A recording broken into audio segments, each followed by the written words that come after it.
Well, my research focuses on literary and other cultural expressions by Black people around the world, and I take a comparative approach. So I'm interested in African American literature in relation to what African and Caribbean and sometimes even Black European writers are doing.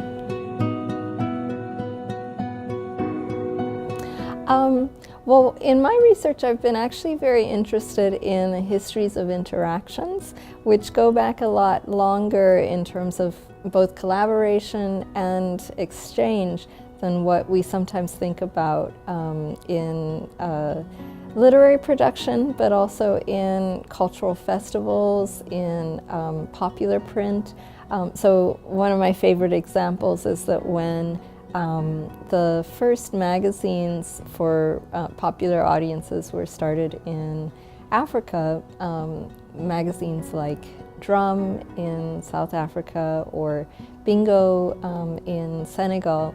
Oftentimes they would run articles about African American artists and even send visitors to the editorial offices of magazines like Ebony or Jet and run articles about that. So this idea that unique local experiences were connected to a global experience of Blackness, one where people were interested in learning from each other, sharing ideas, exchanging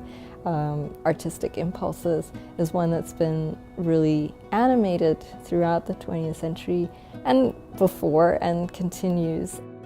What interests me about looking at interactions among different Black communities is, number one, that there's oftentimes something that's possible in creative interactions and collaborations that wouldn't be as interesting or as fruitful if we were thinking about it as a survey or a report, right? That there's a kind of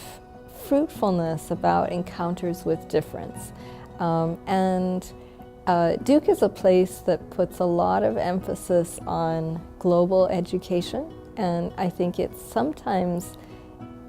inadvertently can be implied that the global is only what's out there somewhere else. And what I have found in my readings is that, globalization started a long, long time ago, and there are long histories of exchange, of remixing, of repurposing and reinterpreting of values and aesthetics and methods from one place in another. Well, I think the history of African and African American studies as a field is one that's been very interdisciplinary, and as a result has often had very innovative methods. And I also would say that as someone who was trained in comparative literature, I've always found it very stimulating to hear about people working on different parts of the world or different approaches from my own. And so I think AAAS is like a living lab of ideas, and there are always new ways to look at things or to have new conversations simply because my colleagues work in such a diverse range of fields and periods of time, and so I find that very enriching. But that means nothing if you don't get to share it with people, and my classrooms are the first place that I get to share ideas. One of the things I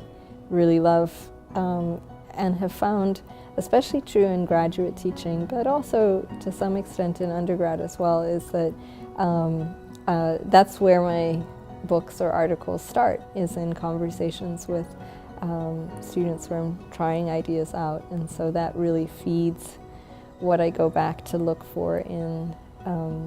the research itself, and also makes me think about what voice I'm using in my writing.